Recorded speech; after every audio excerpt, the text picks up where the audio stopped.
오늘 저와 여러분이 에스겔 35장을 읽었는데 에스겔 35장을 읽으면 어쩌면 여러분들 중에 좀 당황하실 수 있는 분들도 있으리라 생각이 됩니다. 무엇 때문에 좀 당황하게 되냐면 두 가지 면에서 좀 당황스러운데, 첫째는 하나님께서 열방을 심판하시는 이야기는 어디에 등장하냐면 에스겔 25장에서부터 32장까지 등장한다고 했습니다. 그리고 거기에 에돔에 대한 심판이 있어요, 없어요? 있어요. 그런데 오늘 본문의 36장에 에돔에 대한 심판이 다시 등장하고 있는 겁니다. 그러니 앞에 다 심판했는데 왜 다시 뒤에 심판이 또 나오는가? 이 부분에서 당황하게 되어지고, 두 번째는 제가 지난번에 말씀드렸다시피 에스겔 33장부터는 무슨 이야기가 시작된다고 했을까요? 이스라엘의 회복의 이야기가 시작된다고 했어요. 그럼 회복의 이야기를 해야 될 텐데 에돔에 대한 심판의 이야기가 다시 등장했으니 이 또한 당황스러운 문제가 되죠? 네, 저만 당황했을까요? 여러분들 다 당황했을 거예요. 네, 당황하게 된다 이겁니다. 갑자기 뜬금없이 예루살렘 회복 이야기를 하시다가 에돔에 대한 심판 이야기를 다시 불쑥 꺼내 들었는가? 하나님께서 뭐 이야기하다가 빠졌어요. 더 추가해야 돼. 이런 개념은 아닐 텐데 도대체 왜 갑자기 뜬금없이 이야기가 들어온 이유가 무엇일까? 라는 질문을 우리 할 수밖에 없다 이겁니다. 그리고 우리가 내릴 수 있는 결론은 이스라엘을 회복하는 데 있어서 이 에돔을 심판하는 이야기는요, 반드시 있어야 되기 때문에 이게 들어왔다라고 볼 수밖에 없다 이겁니다. 그러면 예루살렘을 회복하는데 왜 에돔을 심판하시는 이야기를 굳이 하셔야 되는가? 이 부분을 오늘 좀 다뤄보도록 하겠습니다. 우선 어디서부터 시작돼야 되냐면 하나님께서 이스라엘을 심판하십니다. 남유다를 심판하시는데 누구의 손에 맡기시냐면 바벨론의 손에 의해서 심판을 맡기시는 거예요. 그러면 여러분 한번 생각해 봅시다. 하나님께서 왜 예루살렘을 심판하실까요? 저들이 하도 못나가지고 하나님께 열받으신 거예요. 이 분풀이라도 해야겠다 해가지고 열나셔가지고 이스라엘을 심판하셨을 리는요, 없을 거라 이겁니다. 그럼 도대체 왜 심판하셨을까? 이 부분 먼저 해볼게요. 이스라엘 배신 때문에. 이스라엘 사실은 배신을 하죠. 오직 얼마나 많이 배신을 하냐면 이스라엘이 애굽에 종살이하고 있을 때 하나님께서 모세를 통하여서 불러내시잖아요. 그때 구원해 주실 때 구원해 주신 이유가 이스라엘이 믿음이 좋아서 구원해 주셨을까요? 아니죠. 뭘 보면 아냐면 이걸 보면 알 수 있어요. 사도신경 합니다. 여러분 사도신경. 이 신경 안에 총 12개의 믿음이 들어있어요. 그러니까 여러분들에게 당신이 믿는 게 뭡니까? 라고 얘기하면은 이 신경에 있는 12개를 이야기해 주면 돼요. 근데 12개이긴 하지만 실제로 크게 나누면 총 7가지입니다.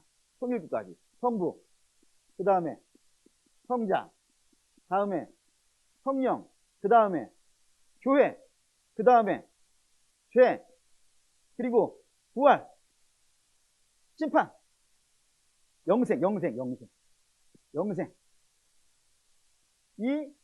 하나, 둘, 셋, 넷, 7개. 7개고, 여기에 예수 그리스도에 대해서 5개가 등장해요. 뭐죠? 동정녀 마리아. 그리고 본디오 빌라도에게 고난을 받으시고, 십자가에 죽으시고, 그리고 사흘 만에 부활하시고, 그리고 하나님 승천하셨다가 마지막에 심판하러 오신다는 이 5개가 이래서 총 12개예요. 12개인데, 맨 처음에 등장하는 게 뭐냐 이거예요. 맨 처음에 성부에 대해서 등장하는데 성부를 맨 처음 가르치는 거예요. 교회에서 성부를 맨 처음 가르칠 때 성부에 무엇을 가르치나요? 천지를 창조하신 하나님을 가르친단 말이에요. 교회도 마찬가지예요. 어린이부에서 제일 처음 가르치는 게 온 세상을 누가 창조하셨다? 하나님이 창조했다. 여기서 가르친단 말이에요. 근데 그 이야기 어디에 등장해요? 창세기 1장에 등장한다고요. 그 말인즉슨 애굽에서 불려 나온 이스라엘은 하나님이 온 세상을 창조했다는 이 사실 자체를 몰라. 지금 세상은 그동안 제가 애굽에서 살 때 430년간 살 때 저들은 세상의 모든 만물이 다 신이라고 생각했다고요. 바로도 신이고 태양도 신이고 나일강도 신이고 모든 세계가 다 신이라고 생각한 거예요. 그런 세계에 저들이 살고 있었단 말입니다. 그래서 하나님을 가리키기 위해서는 너희가 지금까지 신이라고 알고 있었던 모든 것들이 다 뭐라? 피조물이라. 이것부터 하지 아니하고서는 다음을 이야기할 수가 없는 거예요. 너희를 지으신 이가 하나님이시야. 다른 자가 너희를 짓지 않았어. 저 하늘의 태양도 너희가 그동안 뭐 태양신 라 이렇게 섬겨왔던 것도 사실 하나님이시고, 너희가 벌벌벌 떨고 있는 바로도 신이 아니고 하나님 만드신 피조물 중에 하나야. 이거를 시작해 놓지 아니하고서는 성경에 대한 이야기를 할 수 없기 때문에 이게 1번으로 시키는 거라고요. 그만큼 이스라엘은 하나님에 대해서 어떻다 이겁니까? 무지하다 이거. 그러니 뭐 저들이 믿음이 좋아가지고 구원받은 일 아닙니다. 뿐만 아니라 저들이 출애굽을 해가지고 가나안 다니는 내내 어떻게 해요? 하나님 열받게 한단 말이에요. 40년 동안. 그렇죠? 예. 뭐 불뱀에 물린 것, 뭐 노뱀 달고, 이게 광야 초반에 시작된 게 아니라 광야 끝날 때쯤에 시작 끝나는 것이고, 뭐 그것도 있지 않습니까? 그 모압에 가가지고 고스비라는 여자를 데리고 들어왔다가 막 난리친 거 있잖아요. 그것도 전부 광야 40년이 끝날 때쯤에 있었던 일이란 말이에요. 그러니까 광야 40년 내내 또 그런 것이고, 심지어는 이스라엘이 가나안에 들어왔어요. 가나안에 들어가지고 땅 정복 전쟁을 마치고 나서 여호수아가 모든 이스라엘을 불러놓고 마지막으로 권면을 합니다. 부탁을 해요. 뭐라고 부탁하냐면, 나와 내 집은 여호와만 섬길 텐데 너희는 어떻게 하겠냐 라고 물어봤을 때 저들이 뭐라 해요? 우리 하나님만 섬긴다. 그자 여호수아가요, 니네 못한다 했더니 다시 뭐라 그래요? 아닙니다. 두 번 나왔다는 사실을 기억하셔야 되는 거예요. 두 번 나왔다는 건 뭐예요? 반복했다 이거예요. 강조했다. 우리는 무슨 일이 있어도 하나님만을 섬기겠습니다. 하나님이 하라는 대로 하겠습니다 라고 이야기했지만, 그 언약이 돌에다가 써요. 돌에다가 쓴 언약이 돌에다가 잉크가 마르지 않지. 어쨌든 종이에다 썼을 때 잉크도 마르기 전에 저들은 배신을 해요. 볼까요? 사사기 2장 19절. 1장부터 문제가 생겨요. 1장 19절 읽겠습니다. 여호와께서 유다와 함께 계셨으므로 그가 산지 주민을 쫓아냈으나 골짜기 주민들은 철병거가 있으므로 그들을 쫓아내지 못하였다. 하나님이 도와주셔서 저들이 산지에 있는 자들을 쫓아냈는데 골짜기에 있는 자들은 못 쫓아냈다 이거예요. 아니, 산지에 있는 자들도 골짜기에 있는 자도 철병거가 있으면 산지에 있는 자도 철병거가 뭐 왜 없겠어요? 다 있지. 그런데 이유와 핑계를 대가지고 안 쫓아내는 거예요. 어디서부터? 유다부터. 뒤에 계속 안 쫓아냈다고 나와요. 왜냐하면 저들을 쫓아내는 것보다는 저들을 종삼는 게 훨씬 자기들에게 이익이 된다고 생각하기 때문에. 왜? 자기들 농사를 지어본 적이 없거든요. 광야 40년 동안 무슨 농사를 지어봤겠어요?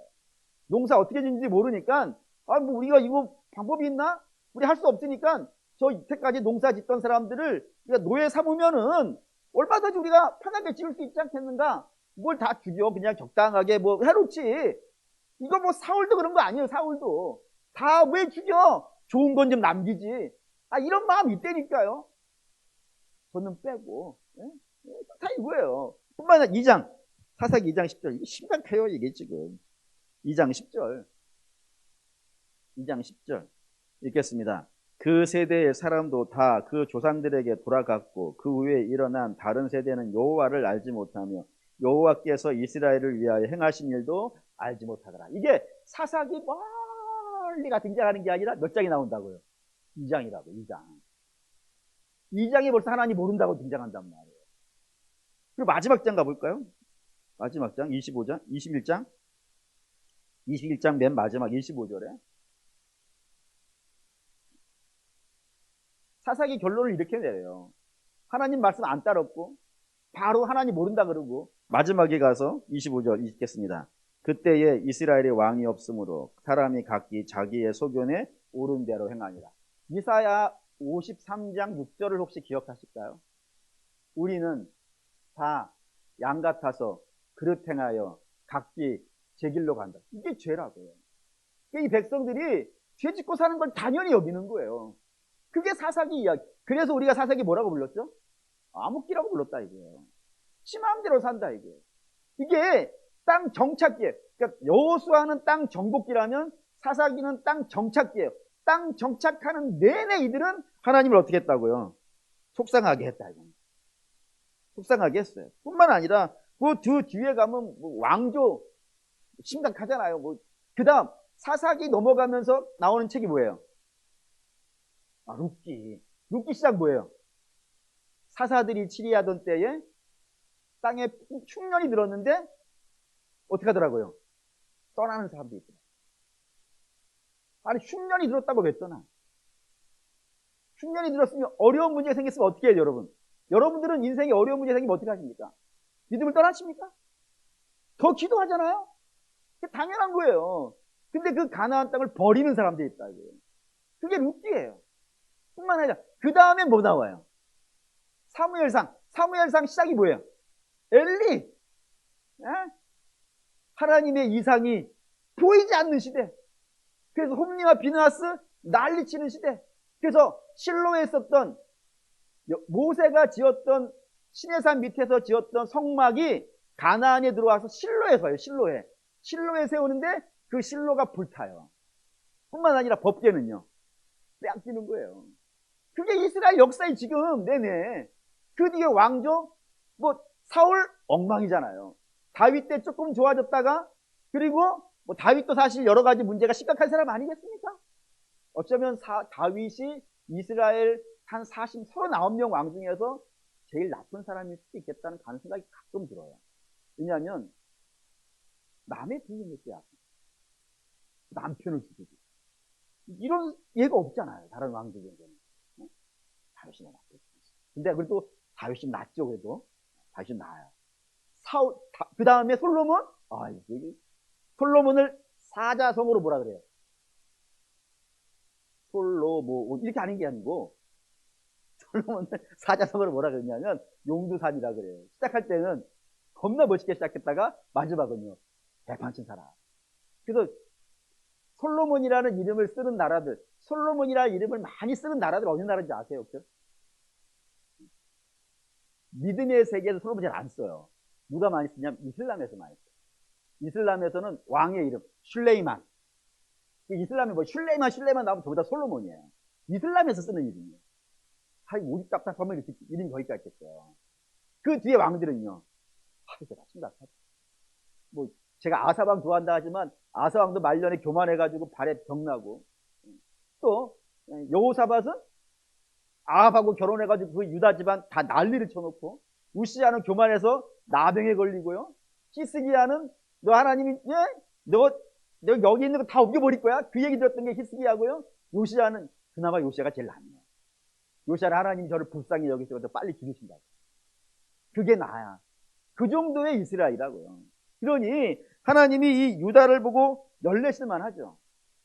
열내셔가지고 이스라엘을 열받았으니까 내가 벌을 내리리라 해가지고 때려 부신 것은 아니라 이겁니다. 하나님 왜 심판하실까? 이것 때문입니다. 36장. 예스겔 36장. 예스겔 36장. 36장. 24절에서 26절. 24절, 26절 읽을게요.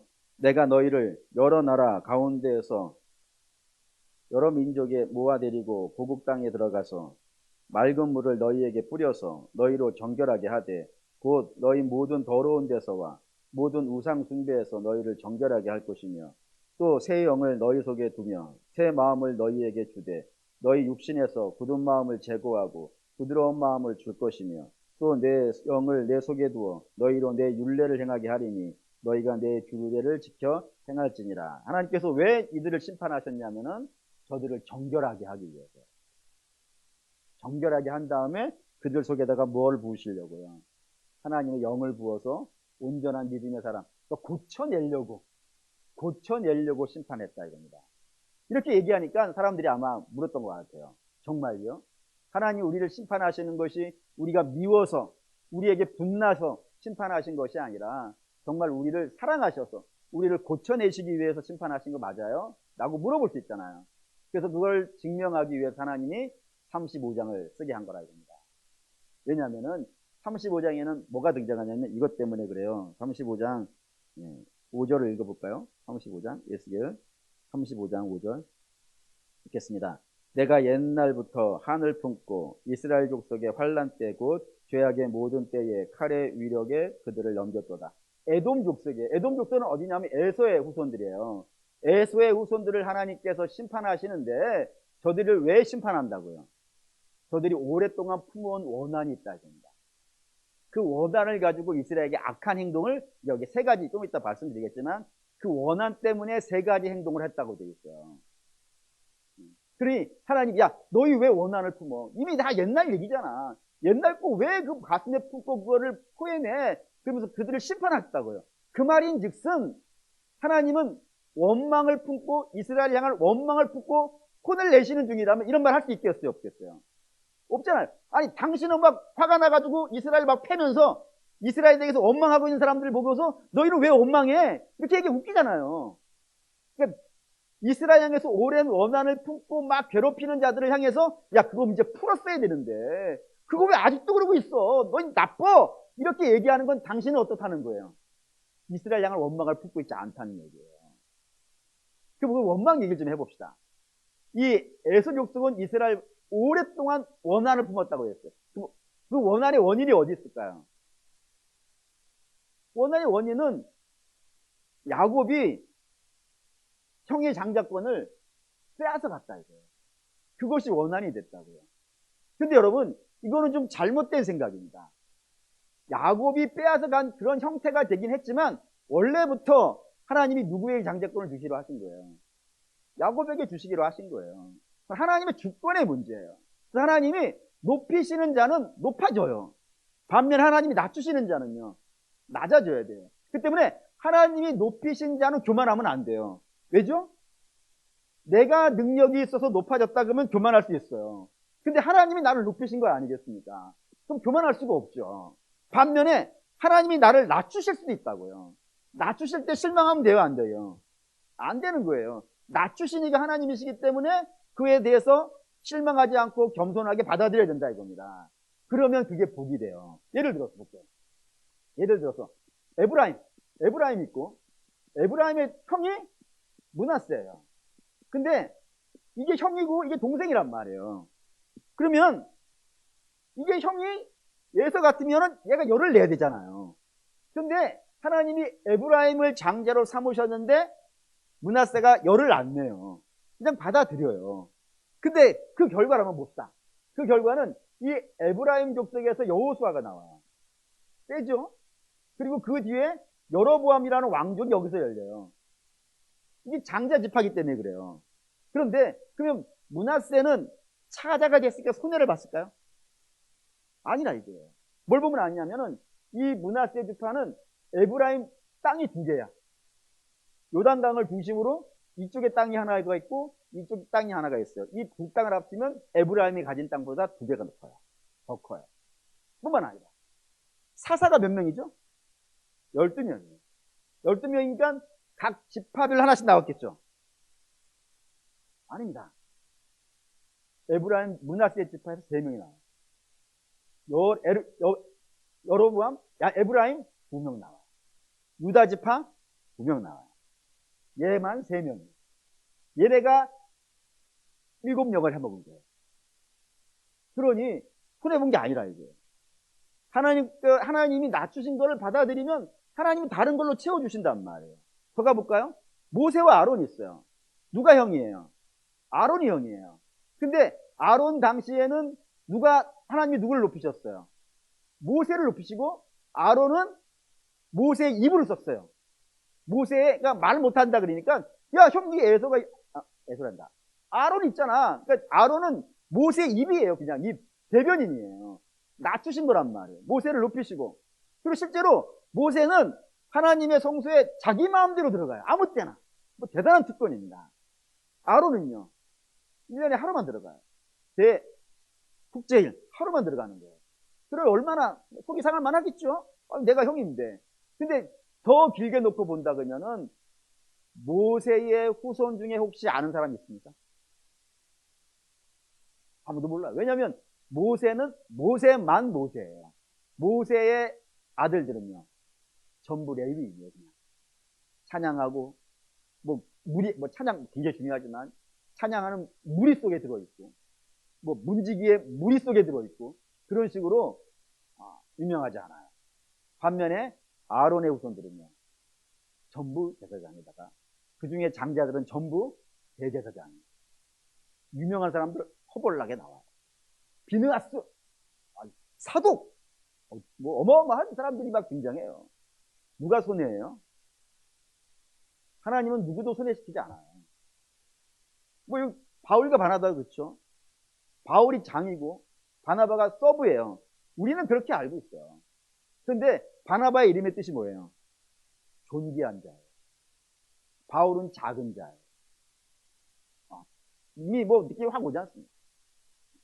하나님이 낮추셨을 때에 낮춰지는 것을 두려워할 필요 없어요.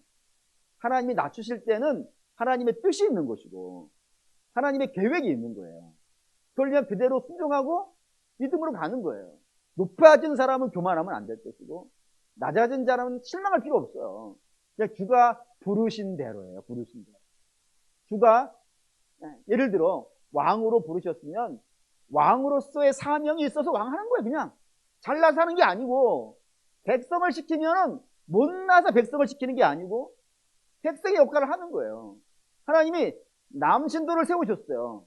그럼 남신도 역할을 하는 거예요. 제사장으로 각 집안에서. 부인들은요, 하나님이 돕는 자로 세우셨다고요. 그럼 그거 하는 거예요. 그걸 못나서 내가 뭐가 부족해서 돕는 자야, 내가 남편을 올라서리라. 안 돼, 여러분. 이번 주 내내 좀 남편 얘기하네요. 이거 한 달을 해야겠어. 응? 아니, 하나님이 그 역할을 맡기신 거야. 그러면 그 역할을 기쁨과 감사함으로 감당하는 거예요. 그래야 되는데, 이 에서 족속은 하나님을 향한 원망을 품었다고요. 원한을 품고 저들이 어떻게 하냐면은 공격을 하는 겁니다. 그래서 에돔 족속은 성경 내내 뭐 하냐면은 야곱 족속을 공격하는 자로 등장해요. 야곱 죽이려고 했고, 또 뿐만 아니라 이스라엘이 가나안 들어가려고 할 때요, 그 가는 길을 막았고, 심지어는 이제 오늘 여기가 문제가 됐어요. 예루살렘을 하나님께서 심판하시는데 바벨론 쳐들어온 겁니다. 그랬을 때에 이 에돔 족속은 어떻게 해야 될까? 그러니까 이걸 볼까요? 신명기 2장 1절에서 5절. 신명기 2장 1절에서 5절에 우리가 좀 유추해 볼 수 있는 중요한 말씀이 하나가 있어요. 신명기 2장 1절에서 5절 읽겠습니다. 우리가 방향을 돌려 여호와께서 내게 명령하신 대로 홍해길로 광야에 들어가서 여러 날 동안 세일산을 두루 다녔더니 여호와께서 내게 말씀하여 이르시되 너희가 이 산을 두루 다닌 지 오래니 돌이켜 북으로 나아가라. 너는 또 백성에게 명령하여 이르기를 너희는 세일에 거주하는 너희 동족 에서의 자손이 사는 지역으로 지날진대 그들이 너희를 두려워하리니 너희는 스스로 깊이 삼가하고 그들과 다투지 말라. 그들의 땅은 한 발자국도 너희에게 주지 아니하리니 이는 내가 세일산을 에서에게 기업으로 주었습니다. 이스라엘이 가는 길을 에돔이 막았다고요. 막으니까 다른 데 같으면 예를 들어 헤스본 왕 시온이라든가 바산 왕 옥도 막은 적이 있어요. 그럴 때 하나님께서 뭐라 그러십니까? 쳐! 너희의 길을 막는 자들을 쳐! 해가지고 완전 쑥대밭을 만들었어요. 그런데 에돔 족속 당연히 칠 수 있다 이겁니다. 누가 막느냐가 뭐가 중요하겠어요. 하나님이 함께 하시는데 애굽도 지금 패고 나왔지 않습니까? 그러니 이거 에돔 족속이 막는 데서 능히 치고 들어갈 수 있단 말이에요. 근데 하나님이 너희 가지마. 한 발자국도 너희에게 안 줘. 왜냐하면 이건 너희 형제 에서에게 준 땅이야. 그래서 돌아간단 말이에요. 그 전제로 반대로 봅시다. 반대로. 지금 이스라엘이 바벨론의 침공에 의해서 망하는 거예요. 그럴 때 에돔 족속은 뭐 할 수 있을까요? 물론 저들이 도와줄 수는 없어. 왜냐하면 바벨론을 상대한다는 것은요. 이건 망하겠다는 거나 마찬가지라고. 그러면 최소한 뭐는 하지 말아야 되냐면은 바벨론을 돕지는 말아야 돼요. 그렇지 않습니까? 형제인데. 형제가 망하는 걸 도우면 안 되잖아요. 근데 이 에돔 족속은 바벨론으로 하여금 예루살렘에 들어오는 길을 알려줘요. 원래 그 길이 되게 어렵거든요. 다윗도 겨우 찾아내가지고 들어간 길인데 그걸 알려줘요. 데리고 길 안내를 해줘요. 뿐만 아니라 전쟁이 나가지고 성이 막 무너지는 겁니다. 그러면 그 성 안에 살고 있는 백성들이 어떻게 하겠습니까? 도망가야죠. 도망가야 되잖아요. 근데 예루살렘에서 나가는 길은 많지 하나밖에 없어요. 그러니까 막 정신사납게 해가지고 겨우겨우 그 바벨론의 포위를 뚫고 도망쳐 나온 거예요. 근데 그 길 앞을 에돔이 막는 거예요. 못 도망가게. 그리고 도망가는 자들을 붙잡아가지고 남자들은 죽이고 여자와 아이들은 노예로 팔아버렸어요. 이게 에돔이에요. 왜 그랬다고요? 오랜 원한 때문에. 이미 옛날 거라고요. 자기들하고 실제로 어떤 피해를 입지 않았어요. 그런데도 불구하고 형제를 향한 오랜 원한으로 저들이 그런 죄를 저질렀다. 이게 어떻게 그럴 수가 있냐. 하는 것이고, 좀 더 가볼까요? 두 번째는 10절입니다. 10절, 30, 에스겔 35장 10절.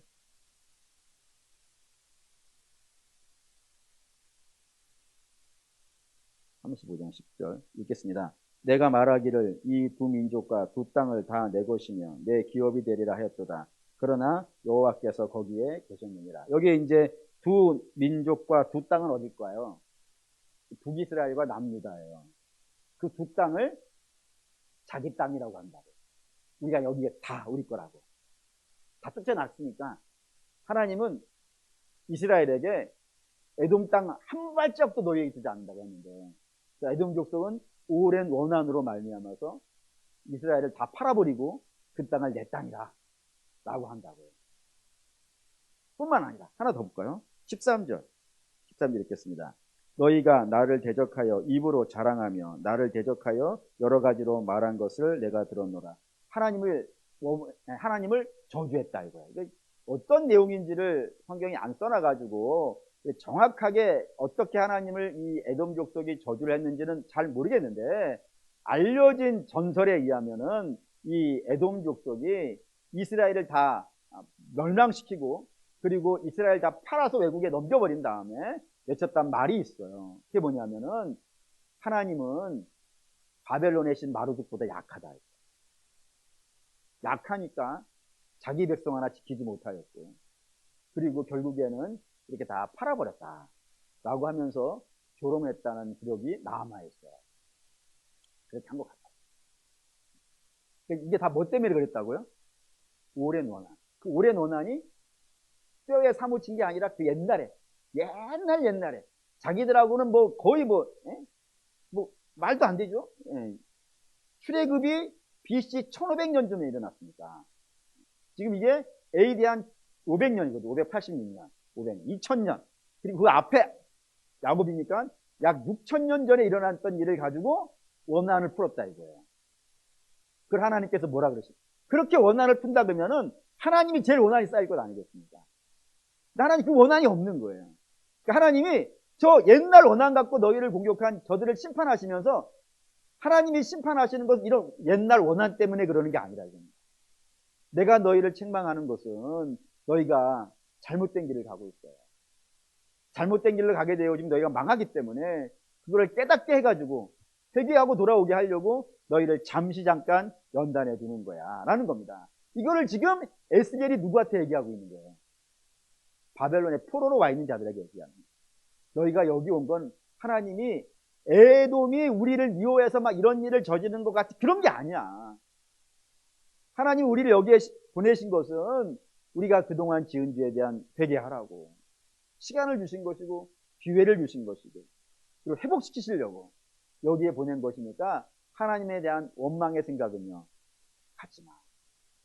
하나님 원망하지 말고 여기에서 더 기도하고 더 예배하고 더 말씀 묵상하고 더 은혜 충만하고 있으면 돼. 하나님께서 때가 되면 우리를 다시 예루살렘으로 돌아가게 하시게. 우리 미워서 그런 거 아니야? 에돔같이 한 거 아니야? 우리를 복주시기 위함이야 라고 이야기를 에스겔이 하고 싶어서 회복의 이야기를 선포하려고 이 이야기를 갖고 왔다 이겁니다. 근데 이게 오늘 우리도 마찬가지.